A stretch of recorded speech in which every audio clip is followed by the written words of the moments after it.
આજે રાજ્યભરમાં યોજાયેલી કૃષિ યુનિવર્સિટી જુનિયર ક્લાર્કની પરીક્ષામાં ગડબડ જોવા મળી। ઈશનપુરની લિટલ બર્ડ સ્કૂલમાં પરીક્ષા કેન્દ્ર પર નિર્ધારિત સમય થઈ ગયા બાદ પણ પ્રશ્નપત્ર આપવામાં ન આવતા વિદ્યાર્થીઓએ વિરોધ વ્યક્ત કર્યો હતો। સમયસર પેપર ન મળતા પરીક્ષાર્થીઓમાં અસંતોષ ફેલાયો અને હોબાળો મચ્યો। આ ઘટનાને કારણે પરીક્ષા વ્યવસ્થા અંગે પ્રશ્નો ઊભા થયા છે। વિદ્યાર્થીઓએ સ્પષ્ટતા અને સુચારુ વ્યવસ્થા માટે માંગણી કરી છે।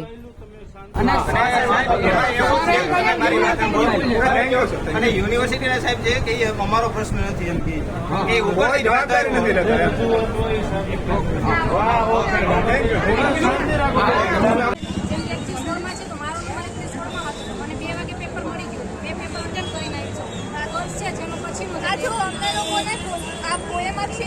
क्वेश्चन पेपर अમને મળ્યા જ નથી। ક્વેશ્ચન પેપર અમે જોયું તક નથી અંદર કેવા કેવા સવાલો છે।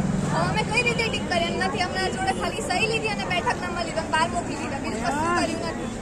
કેટલા વિદ્યાર્થીઓને પેપર મળ્યા નથી? અમારા ક્લાસમાં એક પણ જણ નહીં। અમારા ક્લાસમાં 30 જણની સંખ્યા હતી અને એમાં 5 OMR શીટ ગાયબ પણ હતી, 5 OMR શીટ હતી પણ નહીં હતી। તો એબસન્ટ હોય એમની મૂકવામાં પણ આવે તો એ પણ સંસ્થાનું એવું કેવું છે કે ઉપરથી જ ફીટા છે OMR ને, જેમ કે ક્વેશ્ચન પેપર સીટ નંબર ને OMR બધા નંબર જે બેઠક નંબર બધા સેમ હોય, બધાને 3 ડિફરન્ટ છે।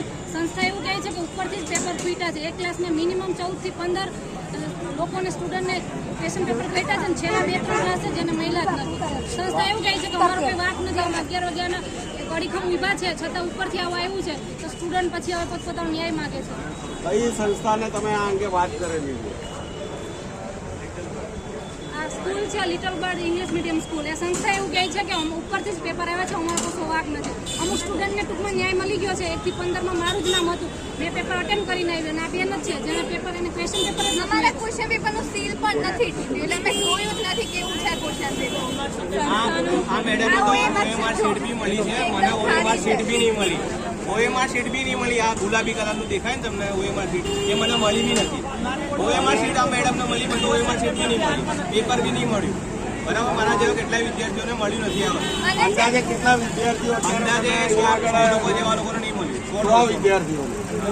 તો તમે આગળ કોઈ રજૂઆત? અમે 10 મિનિટ સુધી વેઇટ કરી, જે અમને OMR શીટ નથી આપી। અમારા ક્લાસમાં ખાલી ટોટલ 2 જ, અમે હું અને બીજો છોકરો હતો, એના OMR શીટ નથી મળી। અમે 10 મિનિટ રાહ જોઈ, પછી અમે બહાર જતા રહ્યા। અમને ના મળી એટલે અમે બહાર જઈએ, ભાઈ અમને આ બદલ લખવા માંડે પેપર, OMR શીટ બી કરવા માંડ્યા, બરાબર, ટીક કરવા માંડ્યા। તો અમને શું, અમારે તો રાહ જોઈને રહેવાનું ત્યાં સુધી। તમારી જે રજૂઆત હતી એ રજૂઆત અંગે શું કહેવા માંગે? રજૂઆત અંગે જે અંદર સર હતા સ્કૂલના, એમને એમ કીધું કે તમારે જે વિરોધ કરવો હોય કરો, બરાબર, અંદર જે પરીક્ષા આપે છે એ લોકોને આપવા દો, તમારે જે કરવું એ કરો। તો અત્યારે હાલ જે પરીક્ષા છે મોકૂફ રાખવામાં આવી છે કે કેમ? પરીક્ષા અંગે અમને કોઈ નિર્ણય અમને કંઈ ખબર નહીં, પણ આ પૂરેપૂરી પરીક્ષાનો ન્યાય મળવો જોઈએ।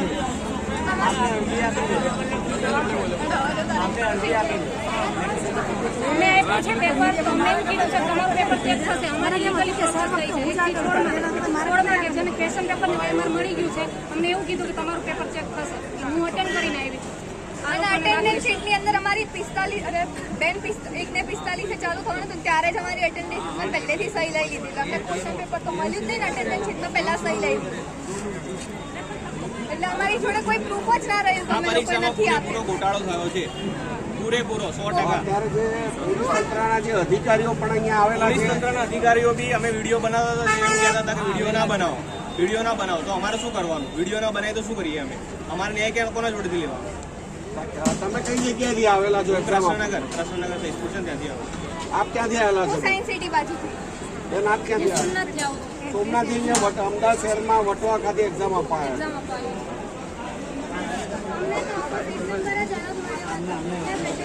કીધેલું હતું કે અમને સીટ નંબર અને પ્રશ્ન ક્રમાંક બંને અલગ આવશે, તેમ છતાં અમને એવું કહેવામાં આવ્યું કે તમને જે મળ્યું છે તે કશું લખી નાખો। એટલે અમે પછી અમુક વિદ્યાર્થીઓ બહાર નીકળી ગયા। જે લોકોએ લખ્યું છે એમને કીધું કે તમારા પેપર ચેક થશે, તો અમારે શું સમજવાનું? અમે તો પેપર લખ્યું પણ નથી અને અમને અમારા સીટ નંબરનું મળ્યું પણ નથી। અમને એવું કહેવામાં આવ્યું કે લાસ્ટ મોમેન્ટ ઉપર 2 સેન્ટર છે અહીંયા મોકલવામાં આવ્યા છે, તો 2 સેન્ટર એ જવાબદારી તો ઉપરની છે અને અમારી થોડી અમને 2 વાગ્યાના લાસ્ટ મોમેન્ટ 2 સેન્ટર અહીંયા બ્લોક વધારવામાં આવ્યા, તો એ તો હવે ઉપરથી જવાબદારી છે અને મેનેજમેન્ટની જવાબદારી। અમને ક્લાસમાં અમારા મેડમે એવું કીધું કે લાસ્ટ મોમેન્ટ પર 2 સેન્ટરમાંથી અહીંયા છોકરાઓને મોકલવામાં આવ્યા છે। બીજા 2 સેન્ટરથી અહીંયા બીજા બે વિદ્યાર્થીઓને બ્લોક મોકલવા. વધારવામાં આવ્યા હતા તો એ બધાના પેપરની ને ઓએમઆરની જવાબદારી કોણ? અમુક લોકોના પેપર 3:30 સુધી ચાલુ રહ્યા. ક્લાસમાં 3:30 સુધી ટાઈમ આપી 90 મિનિટ આ ક્યાંથી એક્ઝામ આપવા આવે? મહીસાગર આપ જુઓ છો કે અમદાવાદ શહેરની જે લિટલ બર્ડ સ્કૂલ છે વટવા ખાતેની ત્યાં પરીક્ષા આપવા પરીક્ષા આપવા માટે વિદ્યાર્થીઓ અલગ અલગ શહેરમાંથી અલગ અલગ વિસ્તારમાંથી જે પરીક્ષા આપવા આવ્યા હતા અને વિદ્યાર્થીઓ જે જણાવી રહ્યા છે કે ટ્રેન્ડ સમયે જે બ્લોક વધારવામાં આવે છે બીજા જે વિદ્યાર્થીઓ હોય કે જે કદાચ હતા જ નહીં અહીંયા આગળ એ જે વધારવામાં આવે છે જેના લીધે આ થોડી તકલીફ અહીંયા આગળ તમામ વિદ્યાર્થીઓના ભવિષ્યને લઈ વેઠવી પડી રહી છે એટલે આ દ્રશ્યો અમદાવાદ શહેરના વટવા વિસ્તારમાં જોવા મળી રહ્યા છે. અમે રજૂઆત કરી છે ફરિયાદ કરી